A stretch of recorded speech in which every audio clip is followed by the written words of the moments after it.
Hey, Global Connections family, welcome to the class.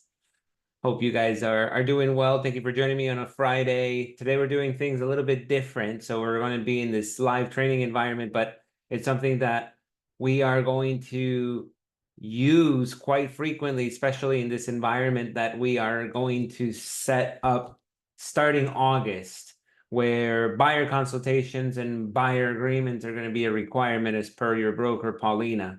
So in that case, let's prepare 2 ways in which we're going to have those conversations. And my thought is, well, let's deliver the value of why they should be working with us prior to giving them a pen and simply saying, here, sign this agreement.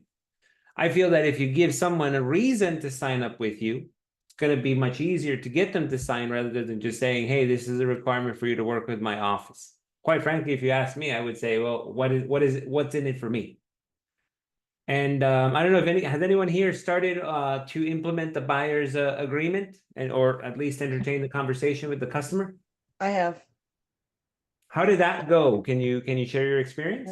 The only thing is confusing, I feel, for both of us is like on the first, let me pull it up just so I'm not referencing the wrong thing. Okay. Like in the first, maybe the second paragraph, here it is. It says something about $100, the compensation part. Mm-hmm. Are you familiar with the IBAN, I'm assuming? Well, the one that Paulina has, no. Okay. That's I'm the one I'm familiar. referencing. Okay. The confusion, because I also have several rentals going on right now. So the confusion is like it says for a lease, you put in the compensation, and Paulina told me it's like 4 point whatever percent of the total rent to be paid during the full lease term, including renewal terms and extension for property and $100 brokerage fee.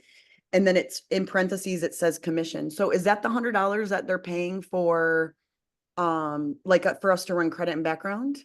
I That's been believe it very is. confusing. Okay, because my people I have been, believe it is, but okay, okay, we can ask Paulina. okay, But I believe it is. Yes. okay. That's, Estela, hi, welcome to the class. Hi, do you guys see me? No. We don't see you. You can have your camera on if you want. If you don't want to, that's fine. Whatever you're more comfortable with. I'm going to stay with the camera on. It helps me stay engaged during there this. she is. I like your office. Thank you. It's some building in California, but we'll just pretend that I'm there. Okay, that's great. Well, I'm turning my camera off because I'm still working on this.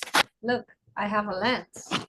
Oh, very cool. Okay, what does that do? Just zoom in or? It's fish eye, so it whites everything that it says. You guys see. That. But the Interesting. problem is that I have 2 screens, so I can't look at here or pretending that I'm paying attention to you and then look at the screen. So I'll just take it out and then say goodbye. It It was can a get pleasure. challenging, but it looks good. I'm working on it. I'm working on it. I need some stuff in my background. Awesome. Well, thanks for joining us, and Amy, thanks for sharing what those concerns are. But as far as like the conversation, did that go smooth with the buyer, or how did the buyer feel like? The buyer was fine with it, but I explained everything beforehand. Perfect. So And that's the key. I think you're right. So that they're not going through it, not knowing like what they're really reading. right. It's let's pretend that we're buying a car. We're going to the dealership, and before we even get in the car and test drive the car, they tell us, hey, you have to sign this agreement, and in case that you do buy something, here's how much you have to pay the salesperson for compensation. I'll be like, I don't know. Like personally, I would just say, I don't trust you, and I would just go to another dealership. So here's the idea. So in conversations with people, we hear constantly about finance. What are some ways that many of you can share, or some of you, whoever wants to share, I would love to hear from you. What are ways that you ask your clients if they are pre-approved or that conversation? How do you ask your clients? I start with your credit score. Like my buyers are renters that I flip to buyers. So I'm like, what is your credit score? It's in the high sevens. And then it goes to, I'm just interested why you're not buying. And then I do the breakdown of you're paying this to somebody else for over this many years. And then people are like, what, wait, huh? I had no idea. I was giving for 4 years, I'm going to give somebody else $255,000. You're So that's, taking, yeah, go ahead. I'm sorry. no, that's, I have to like break it down. So what I do is I just take the rent, like this couple that I flipped, they're going to be here for 4 years. So I was like, you're going to pay $5,300 for the next 12 months for 4 years. You're paying someone else $256,000. And they were like, oh, absolutely not. Absolutely not. They're like, that's a great point. We had no idea. I broke it down per year. And then for the, and they're like, no, so now they're buying and they're at like 800,000. So And congratulations on flipping that. You essentially you took a nugget, which is part of the normal rental process of asking the person, hey, what's your credit score? We're going to need you to supply maybe a copy of your credit karma for the application, that kind of thing. And you were like, this in your head, you were like, let's entertain a potential buying situation. And then you ran with it. So I love that. And thank you for sharing. Anyone else? Do you want to share? And welcome Teresita to the class. Teresita is celebrating her anniversary. Huge Oh, congratulations thank you. to you and your husband. no, Thank happy you. anniversary, Teresa. Thank you. Congratulations, Teresa. Thank you. Thank you. And we're asking how are you bringing up the conversation of the buyer's agreement if you are already implementing that? And Amy shared a great tip, which is to use the credit score on a normal rental application, and then from there give some insight to the buyer that, hey, rather than renting, this is how much you would be spending. Why not put that same amount of money towards a sale? But does anyone else want to share? I have time for one more share if anyone wants to do that. Bringing up buyer agreement conversations. Well, my experience is to start talking about the situation that we are living with all the issues about the commission. So starting saying the commission are negotiable, and the situation that is really happening, and that now on the buyer is gonna be the one who will be responsible for paying us our work, and explaining that it's not that it should be not the total amount, but starting saying that it's 3% commission, and a seller still paying it, but if there is any difference, they are going to be responsible for that. And explain also all the work that we are going to do representing them as a buyers. So letting them feeling that they are going to be in good hands, and we are going to do all the jobs to represent them in the best way possible. Excellent. You have a very direct to the point approach in which you're not hiding anything from them. You're letting them know, hey, in the event that there's a house that you want to buy with me, and they're not paying the buyer compensation, that's something that you'd be responsible for. But these are the duties that I owe to you, which is it's very important to convey. So two things that happen here with both Amy's and Teresita's shares, and thank you both for sharing. First, Amy took an opportunity to explain long-term what that would do to that person's budget and how they could really apply that towards just something long-term, okay? And with Teresita, what she did is she explained the ramifications for the buyer, considering the new landscape that we're about to starting on August 1st. So when that's the case, what we want to focus on is, okay, it's going to be a loaded conversation, right? If we simply approach it and it's a brand new lead, let's say you get assigned a lead, or you have a lead on your own, and you get on the phone with that person. Hi, how are you? This is such and such from Century 21 Global Connections Realty. We're calling you in reference to the house that you were interested in. Great. Before we go any further, there's an agreement that I need you to sign before I can even start showing you homes. Do you think that the person is going to continue talking to me at this point? Share your thoughts with me on the chat. Give me a yes or a no. Give me a 1 on the chat for yes. Give me a 2 for no. No. Thank you, Amy. Anyone else? Let's see what the consensus is. And guys, this is a safe space. This, we're just recording this for the library, the video library of the company. But these are simple opinions. We're all learning here. So if you want to share, by all means. Guillermo said a 2. Awesome. Okay, so far as no, right? If you go straight to the point and not delivering any value, it's in my opinion, the person is going to feel like you're rushing them, like you're putting them and pushing them towards a wall to work with you. So then at that point, we need to start delivering that value. And I ask, hey, the pre-qualification.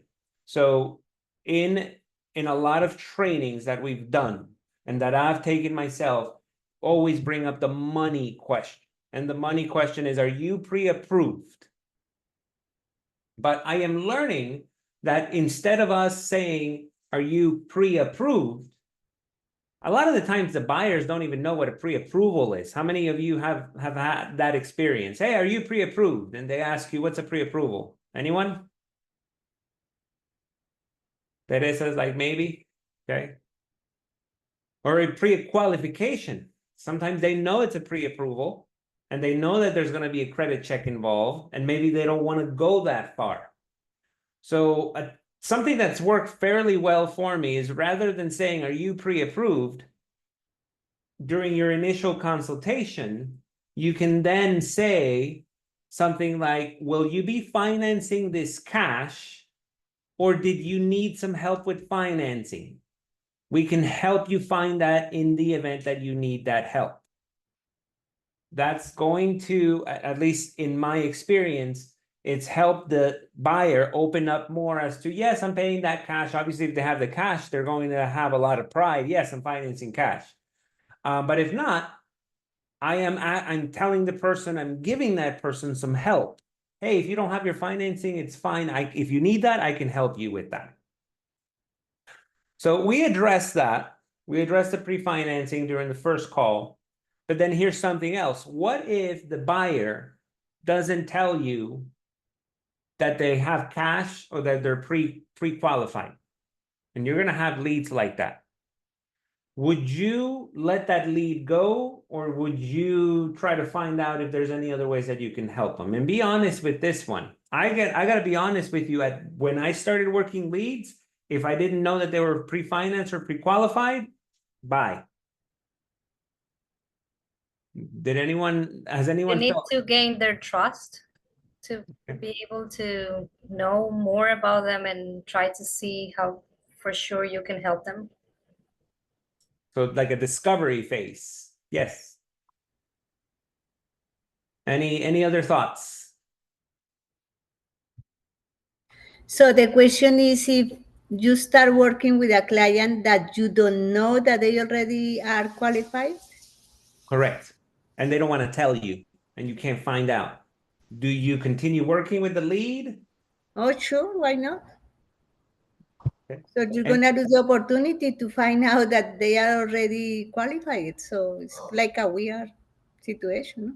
And it's what I'm getting at. You're reading my mind, Teresita. Here's the thing.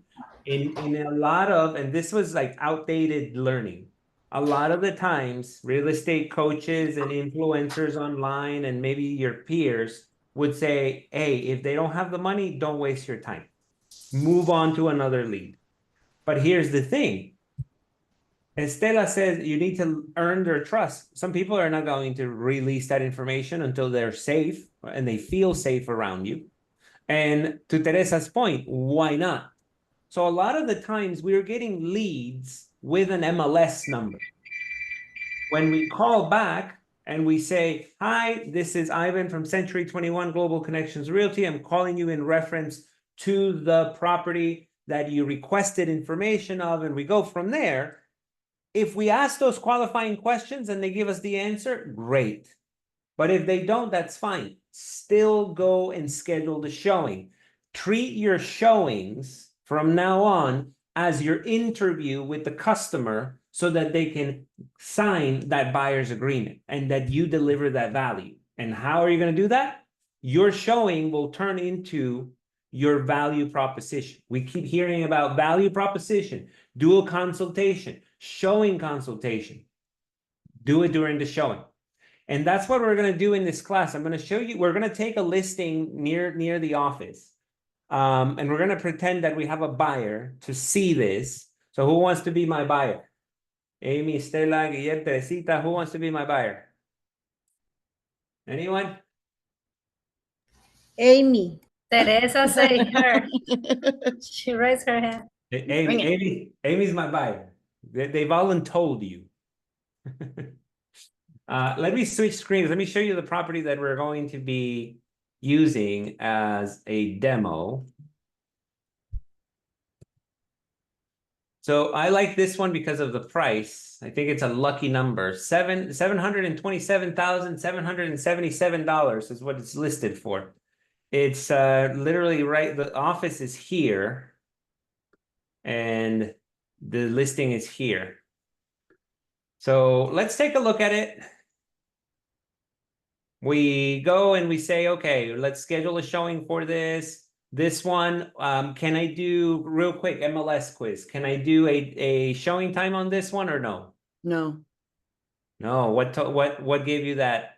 little Showtime icon is No not there. showtime icon. Yeah, for those of you guys that are just learning the MLS, you can tell if you can do your own showings, like request your own showings. Right up here, there's going to be an icon that looks just like this one. But sometimes it's at the bottom. I don't know why, but sometimes it's at the bottom. This one will always be here, but if you click on it, it's going to tell you that it's not taking showings online. This one will always be here. So for this one, we have to look at the remarks and okay, we scheduled a showing. Who's the realtor? Rita White. Rita, how are you? We're going to schedule a showing. I have a buyer. Great. You program that. So let's assume that our showing is tomorrow, Saturday. Great. What we want to do now is we want to take this listing and we want to offer the seller or the buyer, I'm sorry, both how much are properties in this neighborhood, if this is the neighborhood that they're really, really wanting to buy something at, and let's look for other options around this property, and let's have that in a report. That's going to be your MoxiPresent report. And then Century 21 gives you other information where you can build value, but then you could do more of the consultative approach, like what Amy did. Oh, here's your finances. Here's how much you would end up paying, you know, after several months. Like, I really like that. That's a good way to paint the picture as to why it's a smart move to buy. Let's, what you're going to do is you're going to take the MLS number of that listing that you have done the showing for.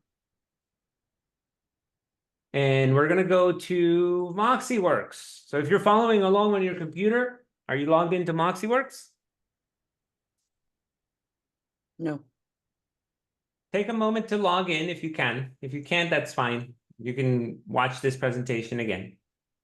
The idea is that if you are logged in, I can hold your hand as we go through the process of learning MoxiPresent. But as you're doing that, MoxiPresent is usually known for the CMA.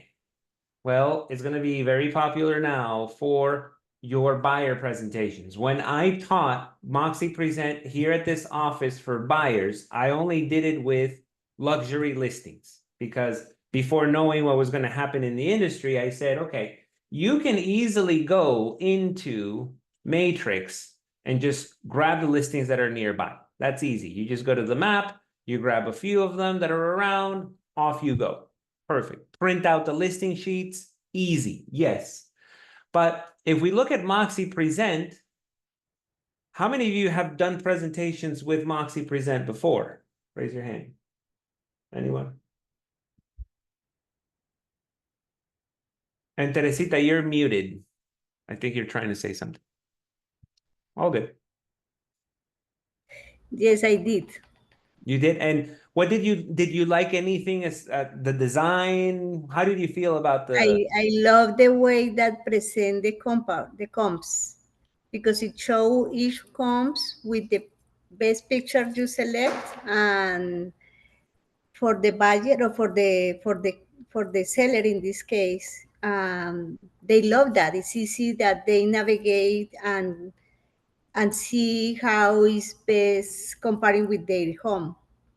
Okay, you So like the reports. That's great. yes, Yeah, the reports in Present are very interactive. Let's look at a report for those of you that haven't taken a MoxiPresent class, or maybe you don't remember what they look like. I have this demo here, but we're gonna do our own. Let me look at this one. Oh, hold on. Oh, I see why this is not working. Okay, give me a second. I have a technical it's difficulty. not opening. It's Oh, it's not opening for me because of something that's oh yeah, specific it's to okay. this training account. Yours is gonna be fine. Hold We're on. working on Moxie Works or Yes, Moxie Presents, or you want me Moxie to open both? MoxiPresent. Okay, hold on. Let me go. Oh, okay.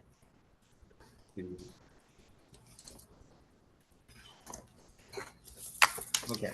So as the product is going up, Is Moxie. this one inside Century 21 University?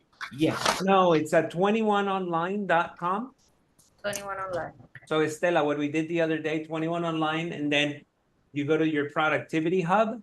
Porque empezó como a doler la cabeza, ¿no? And after you go to the productivity hub, then you go to the letter M for MoxiPresent.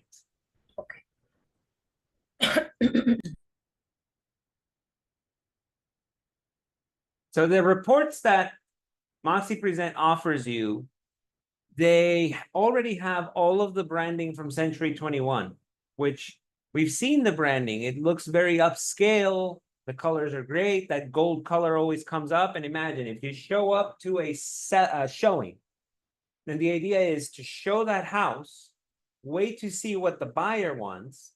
We can incorporate in there a report for how much potentially similar homes to this one are worth if the buyer wants to put in an offer. And if the buyer did not like it, then we can explain other options available. And then we'll go from that point. Notice how this is much better than simply entertaining a phone call and trying to do a checklist and see if we can, one way or another, disqualify the buyer from taking our time. Because for many years, and I've heard this for many years, oh, our time is valuable. And we don't want to go and just do showings and nothing happens. I understand. Your time, everyone's time is valuable. But we're now going into a time in the business in which buyers, which are going to be the vast majority of our clients, are going to be required to sign an agreement so that they could work with you on an exclusive basis, which I think is going to be great for the industry. That's going to be very good. But we need to show our worth before we can address that kind of conversation. So did that make sense for everyone? And Yes.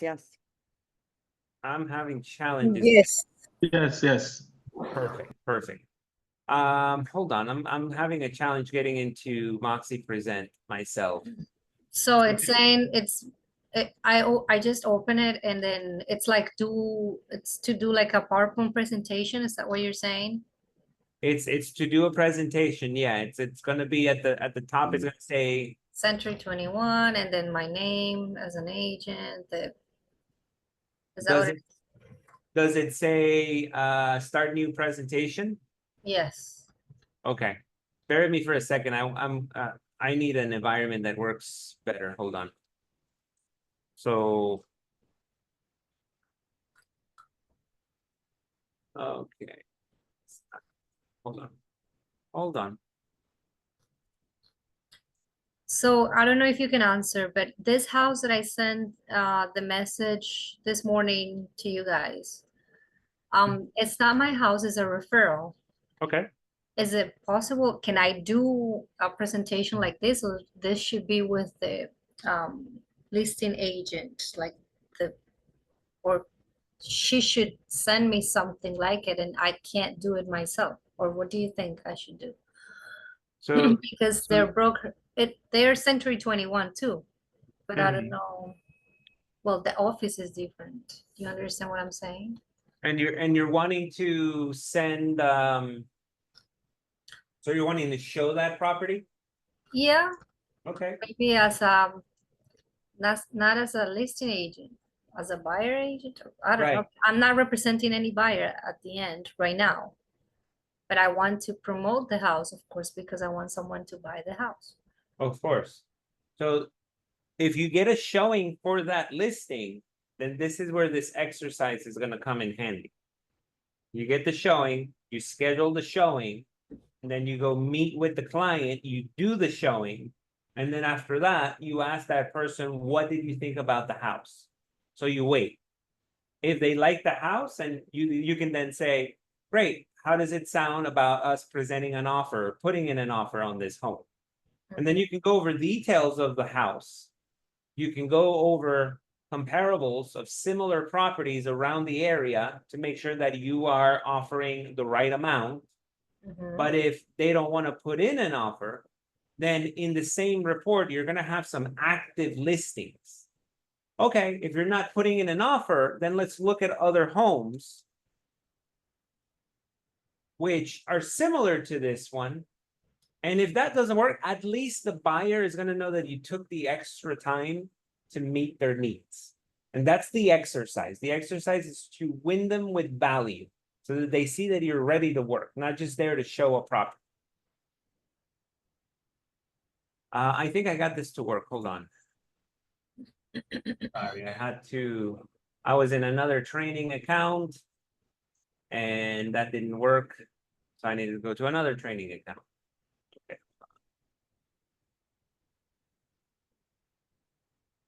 Okay, here we are. All right, so thank you for your patience.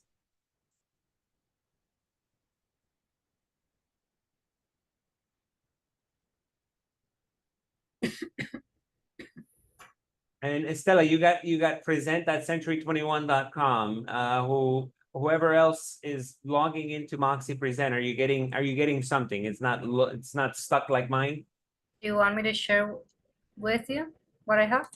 And maybe you can guide me. And that Sure, way we can No, me is working.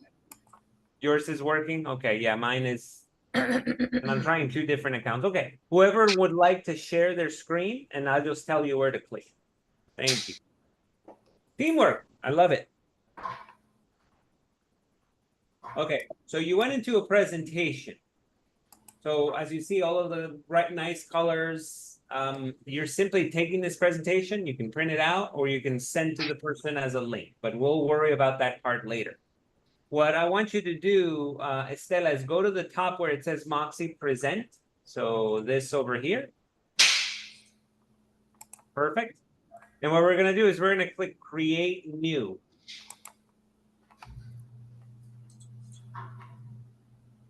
So in this case, there's two kinds of buyer presentations.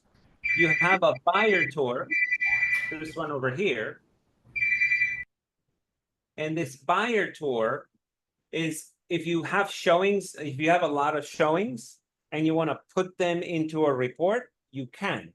However, you already have showing time in your MLS. There's a buyer tour from showing time that it's easier to use. So for that reason, we're not going to talk about the buyer tour today. This is the one that we're going to talk about, the buyer presentation. This one over here. So let me show you an arrow, that one over there. Buyer presentation. Click on that and then hit continue.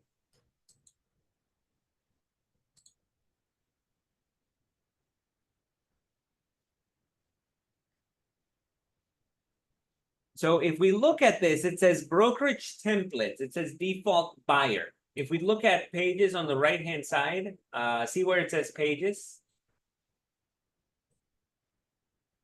This is giving you something. It's giving you a summary of the properties. It's giving you some pricing analysis with the same statistics that Teresita mentioned. It's going to show you some purchase costs. that you can put into your calculation. And then at the end is going to have an agent profile and a pricing analysis, which tells the person how much on average the homes are worth based on each specific status. So this is 12 pages long. We can't preview it just yet, but at least maybe through the descriptions, you can see what the report is going to cover. And if we change our mind, I'll show you how to change that. Estela, can you click where it says brokerage templates? And then let's look for Century 21 one.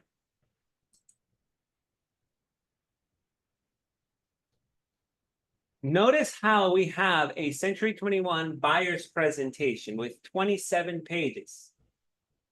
We also have a Fine Homes and Estates presentation. This office is now a Century 21 Fine Homes and Estates official office. So we can use Fine Homes and Estates presentations for our marketing. There's also a template for a listing presentation in Spanish. Can we use that in this example? Is it a question for us? Yes. Sure, why not? If everyone speaks Spanish. That's a valid point. Except Amy. Except what, I'm sorry? Amy Amy is not. Amy doesn't speak Spanish. I don't speak Spanish yet. Good job. I like that. Okay, okay. This is the key. But maybe this could be a training for you. Why not? See what that says? Listing and presentation. So Century, we're looking at a buyer's presentation. Century 21 just yet, they don't have a buyer's presentation, but they're working on one, on a template. So what we're going to do is we're going to use the first one. Why is this one bigger than the one we saw earlier? Well, turns out that I had this conversation with Dayesi a few months ago, and I told her, we have a presentation that has a lot of education. Estela, click where it says pages. Oh. Thank you. See how aside from all of the other information that we have already, if you scroll down in that menu, so at the bottom we have our normal pages, price and size, buyer's cost, like all of that information. But it has some educational things. Oh, this is the buyer representation that we're going to give you. This is the services that you're going to receive. This is the agent response time that you get from Century 21. And all of it is going to be in marketable pages. So I had this conversation with Dayesi, and Dayesi brought up a valid point. Ivan, will every single buyer ever have never worked with a Century 21 agent? And I said, well, that's true. It's possible that maybe 1 or 2 of them out of 100 might have worked with a Century 21 agent. So we wanted to make available for you to choose. If you want the one that has all of the education, you would choose this one. But if not, if you want something that just sticks to the point, subject, property, and comparables, Stella, go to the top, please. And you're going to want to change this drop down, and you're going to want to change it to the brokerage one to find that other template that Dayesi and I created for you. The 12-page one. We're not going to choose the 12-page one today. We're going to choose the one with all of the education. Okay, so that you can become a very well organized and well versed in that presentation. So click the presentation right over here. And then hit continue. Thank you. And give it a presentation name. So the listing address. Let me get that listing number. Okay, so it is 8361 Northwest 24th Court.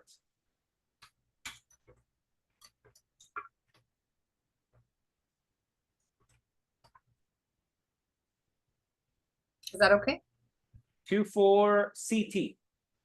Change the 4TH and change it to CT. Seats, oh, court. Okay. Court, yes.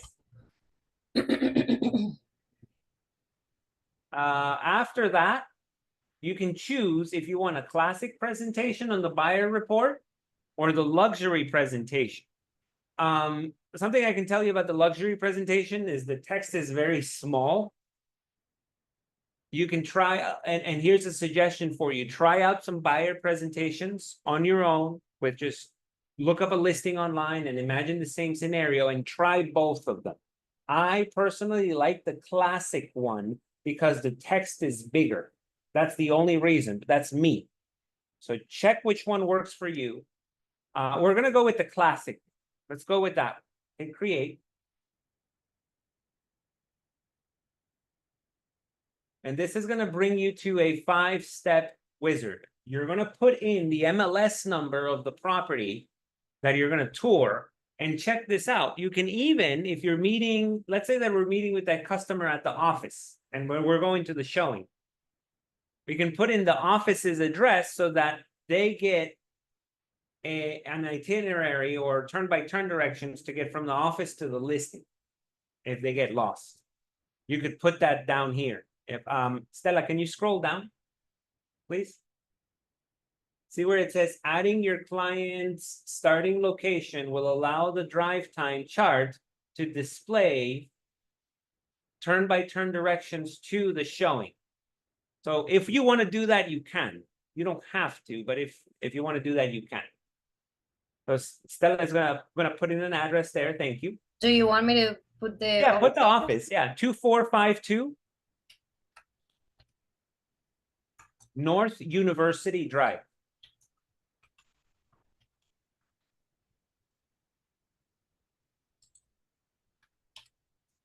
Code?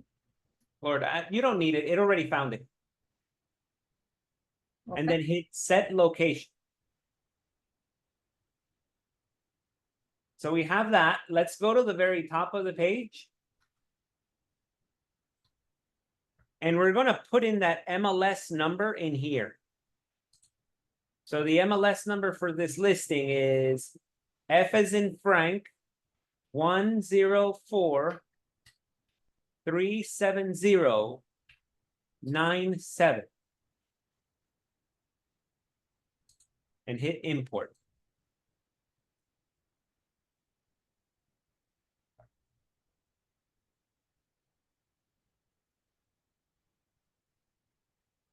Perfect. We got our listing, we got our showing. Here's something else that you can do if you want, and it brings in the remarks that the listing agent wrote. In this case, it's fine to have those because it is a listing that is not yours, that you're gonna go tour. One extra thing that you can do, if you go to the very top. So Estela, we did a class, you and I, on Engage the other day, and the rest of you already know Moxie Engage, the CRM. You can link this presentation to a contact that's already on your database by just typing in their name. So you can just type in their name. Click on their name, and if you ever need to access this presentation, you just go into the CRM and you pull up that person. Great. Let's click on here. Let's click search because now we're gonna find our comps. So at the very top, and hit search. How many square feet do you think this property is? Did anyone look up the listing?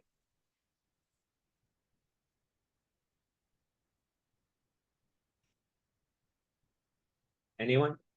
No, that's fine. It's Yeah. 1,840 square feet. Check this out. If we go, Estela, do me a favor, click filters, this over here. Look at how MoxiPresent has already identified that it's a single family home. So scroll up, please. It's already identified it for you. You don't have to select it, it knows.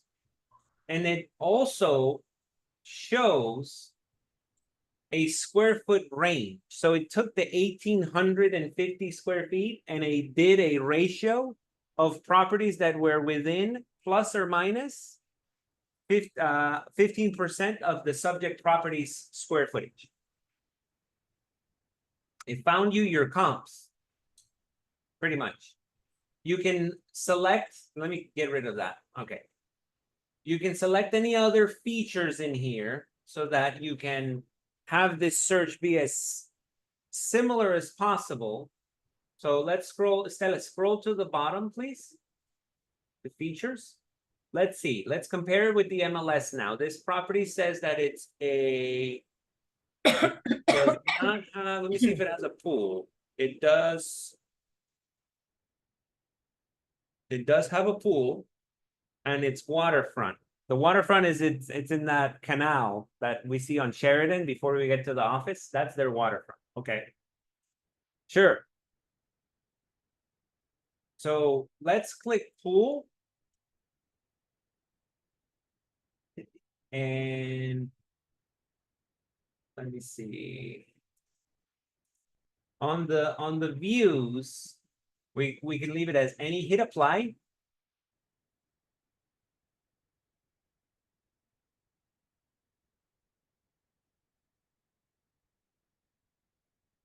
So hit the apply button on the bottom right corner. This one here. Thank you.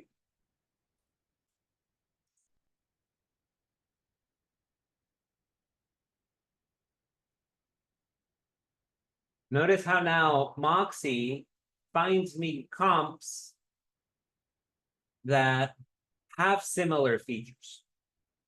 So we could concentrate on the ones in this neighborhood. We have, and we can hover over them. If you hover over them, it's going to show you how much they're worth. If you want to put them into your report, you can either click this details button on the side to read the full details to see if it makes sense as a comparable.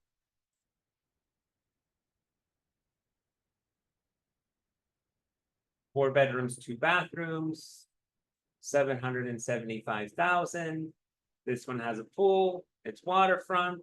Maybe they want the extra money for the cabana that they have here. I wonder if it's worth 50,000, but we'd have to look at the property. If we think that this is the right comp, then let's click include listing so that you can select it. And then hit the X up here.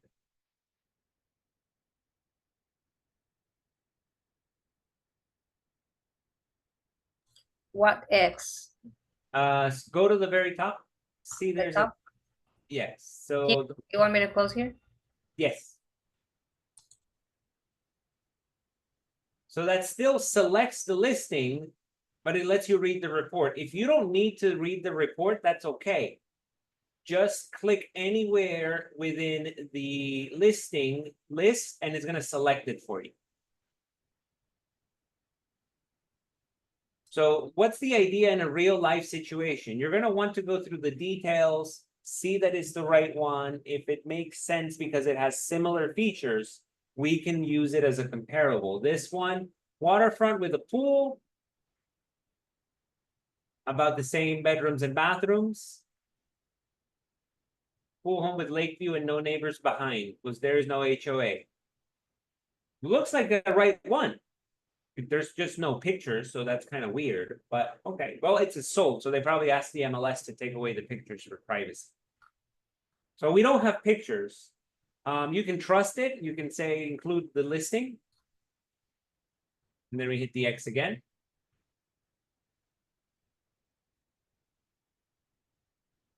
You want me to check this one?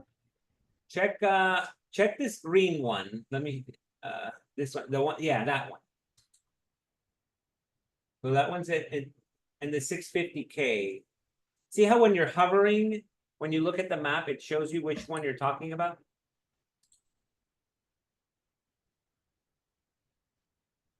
So that one, this is an active one for 700,000.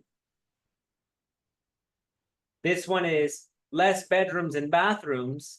It is staying within the same square footage or similar square footage. But we have to keep that in mind. This property is much lower than the other ones, and it's probably because of that extra bedroom. will it make sense to bring that into the report? What do you guys think? Why not? Maybe. The experience Would people. make sense, yeah, to have it in there. You would add it, Amy? Yes. Okay. Any thoughts as to why? Should we not? Oh, gosh. No, it's fine. If you don't, if it's a gut feeling, sure, trust your gut. This is what I've told. I've taught CMA classes for 5 years, starting at the board. And sometimes when you run out of comps, I always tell the agents, if you think that it's the right comp and you don't have any other choices, trust your instinct. But it's not, but it's only 3 bedrooms and the subject is four bedrooms, no? It's gonna be a difference. So let me show you something. They see it, maybe if they see the one that is 4 bedroom, they don't like it because they don't like the style, and this one might be in better condition. Maybe they like this one. So that's It's to compare the prices. Maybe let's see what we have. The other one. remember the following. So We're what are you just saying? Ivan, don't because of the room count? no. Oh, okay. What's the status of this listing? Active. Because it's active. Okay. Yeah. So if they don't like the one that we're showing them, we could say, hey, I found one that is somewhat smaller. It's close to the same size. This one is actually larger. This one is 2,000 square feet. It's just the distribution is different. So this one is a little larger. It's just not 4 bedrooms or 3 bedrooms. And you include it into your report and you give them that as an option. Remember, we're helping a buyer in this case.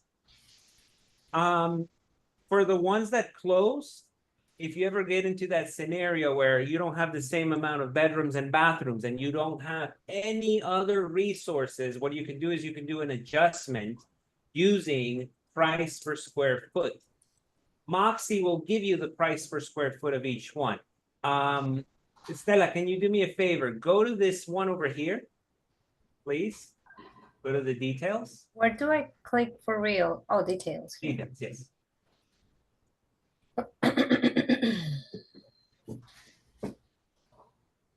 So Moxie works, if we scroll farther down, Moxie is going to tell you right here the price per square foot of the property in this field, $304 per square foot. So this one was a little larger than our subject one. We could take that extra amount multiplied by the price per square foot and in money apply an adjustment that makes it similar to the price of this home. So those are adjustments. We don't have enough time today to do adjustments. When we do full CMAs, I can show you how to do that. But those are just things to keep in mind. Not every comp is a bad comp if it doesn't have the same exact features or room distribution. Because you never know if the client doesn't care whether it's a 3-bedroom or a 4-bedroom, they just want some space. And you're giving them those options. So we're going to go with these 3. We're going to assume that there's no other properties in the neighborhood and this buyer wants to stay in the neighborhood. So Stella, can you go to the very top? Hit the X. Thank you. And let's click continue. So we're going to go with those 4 and hit continue. Not the first one? No, because the first one is the one that we're showing. We already have that one. Oh, of course, right. of course. Okay, so the first 4. They're also the location. And the location, we're staying within the neighborhood. Okay. For us, it was easy just to click on them. You can always put in a map search and only look at the listings in that area. But in this example, it was relatively easy because we just hover and it will show us, okay, it's the same thing. So look at this. We have our description of our subject property.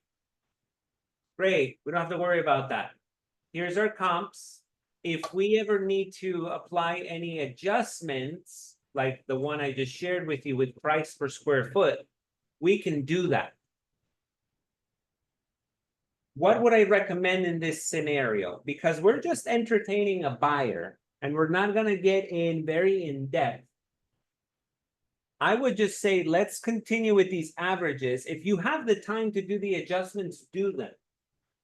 But if you're in a rush and you get a lead today and this lead says, let's go see the property today, and you call the listing agent and Rita, I think was her name, says, come and see it today at 5 o'clock and it's 3 o'clock.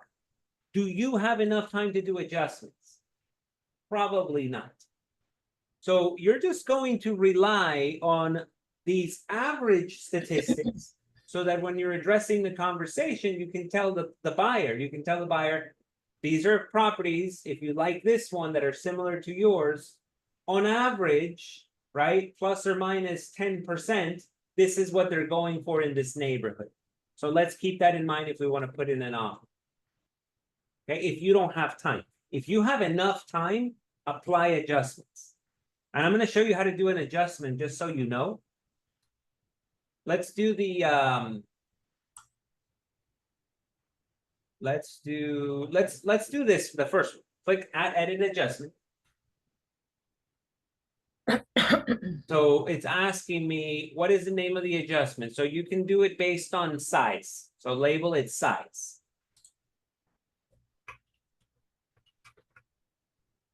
Okay.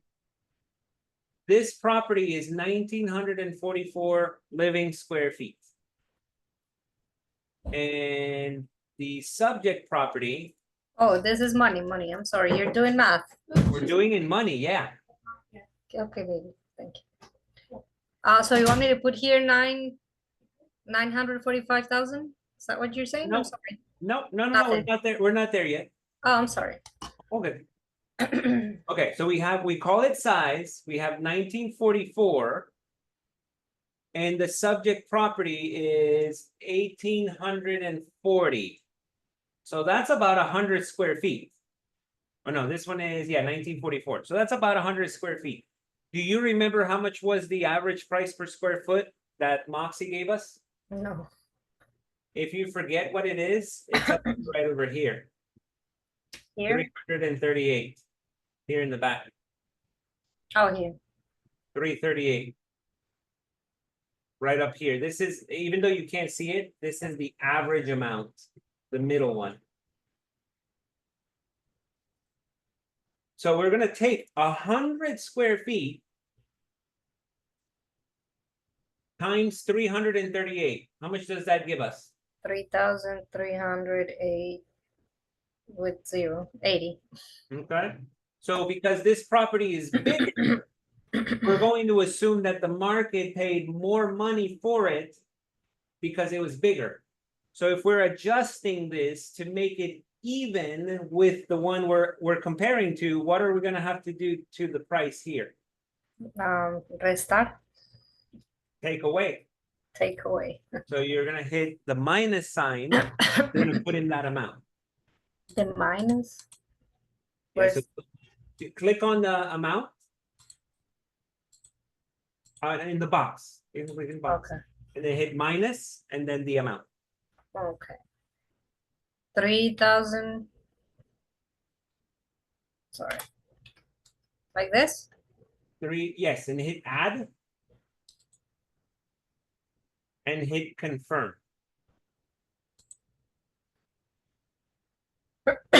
Where do I see that information? So if you look at the list price, the sold price was $775. The adjusted price is $771. I think, hey, Estela, now doing the calculations, you missed a zero. The adjustment is rated 33,000. 800. Yeah. So let's go here where it says remove. Oh, I didn't remove. And remember to do the minus. Is that And okay now? don't forget under the name of the adjustment to say size. Perfect. And then Is hit that add. correct? No. Try, do it again. What I did? So type in size, go to amount minus 33,800, Add add, what I missed. Okay. and hit confirm. So now if we look at this area over here, notice how we went from a sold price of 775, and if we were comparing it apples for apples, equal to equal, had this home been the same size as this one, it would have been listed for 741, which is a little bit closer to the price that they're asking for this home. They're asking for 727. And that way, if you ever need to get comps as equal as possible to the subject property, you can apply adjustments. If you don't have time, just don't worry about the adjustments, but do explain to that client, hey, I found properties within plus or minus 10% of the size so that we can get an idea of how much the market is paying for the home you just saw. Did that make sense? They don't always put the square foot price, correct? So you have to divide in case you just want to make it happen. You would, if Moxie will give you the average price per square foot, it will always be the middle one, the middle option. That's going to give you your 338. Okay. Okay. Any questions so far? Is this making sense for everyone? And you use the same logic to do a CMA, quite frankly. It's the same thing. So let's go to the top. Ms. Stella, go to the top, please.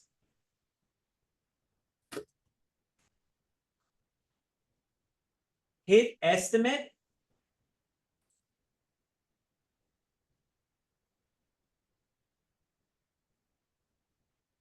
And under estimate, this is something that, because we're using two different statuses, we're using active listings and sold listings. I would recommend deleting this. I would take the 655 and take it away.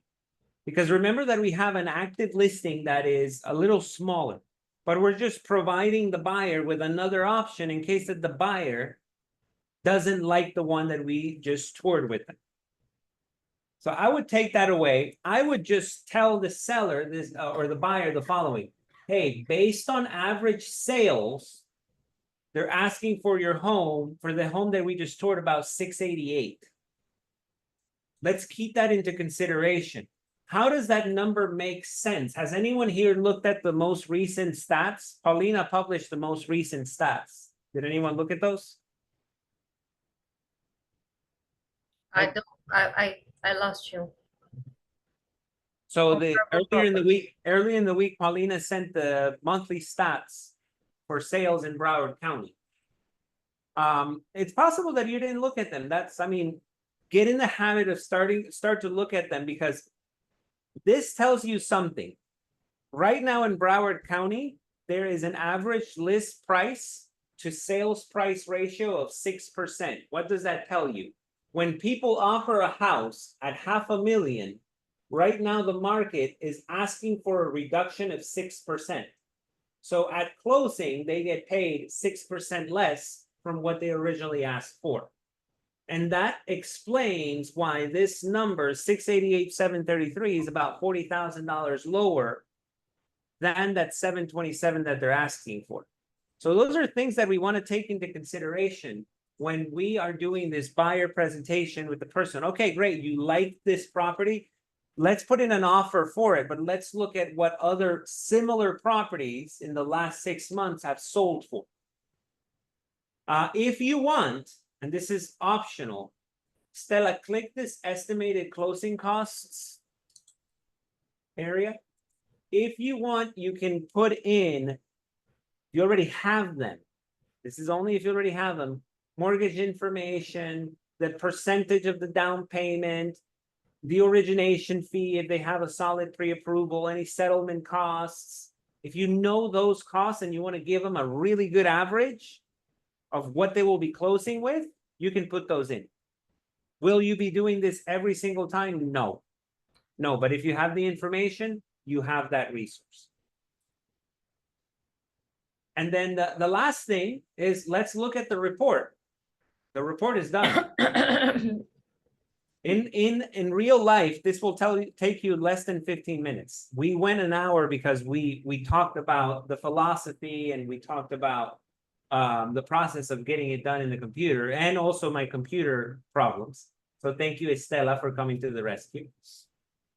My- go to the- I'm lost here. Is this about the property we're selling or the Yes. comparables? So what may happen is that you may get a buyer that comes with a pre-approval and maybe they come with a DU, desktop underwriting, and it explains already all of the points that they have to pay and all of the settlements. If they have it, it's not common that you're going to get that. It's not common. But if you have it, if you want to put in HOA dues, the credit report, the recording fee, Maybe this will be filled like later when you're that will working. be built later, but you can use it if you have the information to paint the picture of how much they would have to pay at closing.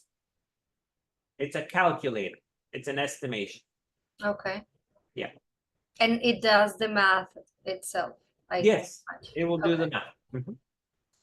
So let's go to the top and let's click pages. And you can send this via email. So you can click the send button and send it via email. Or because you're going to meet with the customer, and that's where you simply type in like an email address and you send it. So you could do it that way. Hit cancel here. If you click view, if you click the web option, it's going to give us the presentation on another tab. So we could take this link. This is the presentation. You can take that link and see how Estela has WhatsApp on her computer. If you have WhatsApp on your computer, you can text the presentation to your buyer. Be careful with my conversations, okay? Don't read it. I don't think you can see her. Do you? We can see them. Oh my goodness. Go into another tab if you don't want It's to. okay, no, I'm kidding. But I'm a business person. those are just ideas as to how you can take the I don't know why it's not presentation. working. but here- Let's look at the presentation. We don't have to go into your WhatsApp. I'm just giving you an idea. I thought you wanted to see. Look what is open. She's ready to work. I love Give me it. 1 second. If I can move from here, I will, but I can't. We'll go back to the browser. Wait. It's not coming. It's not happening. That's why. It's slow.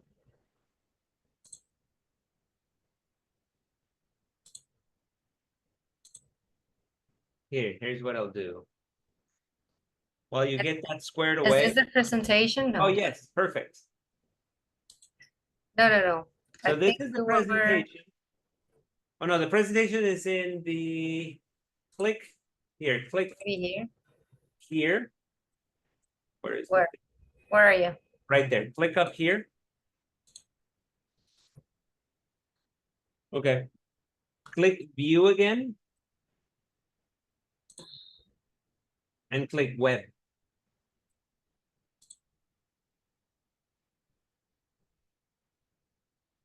So this is the presentation that you will either print out.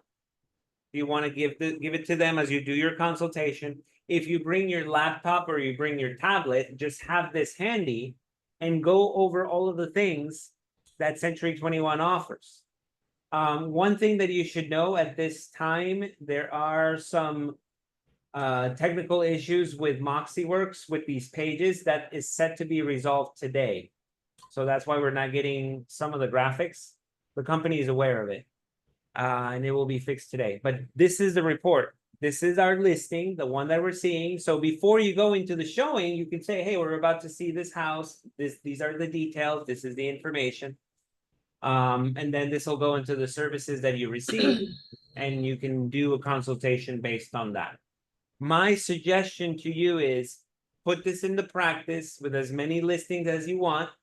familiarize yourself with the content and even rearrange the pages so that it works in a very consultative, conversational way to deliver the information. But that's our report. And then what Teresa said, if you go side-by-side comparison, see how it has the active properties and it has the two comps. But if we go farther down, Estela, go here.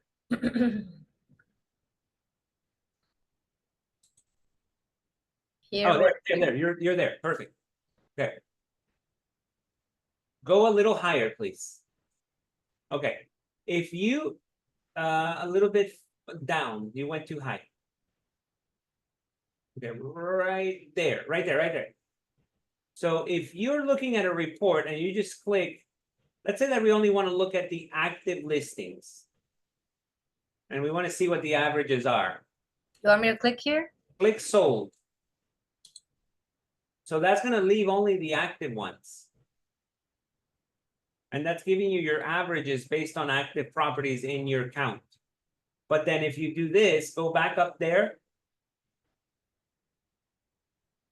and hit active and hit sold again so that sold is turned on.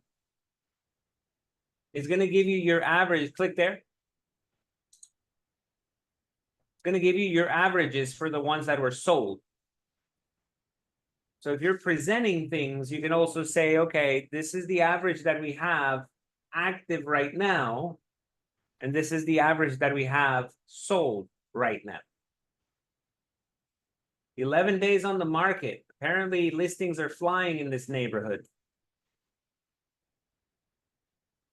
So it might give you an idea for prospecting. But that is the end of the class. I kept you for 10 minutes past our time, but what did everyone think about the session? Do you feel that you have a better grasp on this scenario in which you're going to go to a showing as your consultation? That will be your interview with your buyer. And earlier today, I heard it from someone in my company that said, every time we talk to a client it's like an interview. It's like an interview to see if they're going to work with us, because the National Association of Realtors did a study, and buyers and sellers 71% of the time only work with the first agent that they met. 71% of the time. So if you do a great job presenting, very likely that that person will sign your agreement and that will continue working with you. Any questions before I let everyone go? Well, it seems like a great tool, and I can't wait to use it. You have it. You used it just now, so keep on doing consultations. Yeah. Thank you, Van. Thank you, Teresita. Thank you, Van. Guillermo, thank you. Okay. And thank you for the engagement. Everyone was very engaged. And in July, let me stop the recording. Hold on.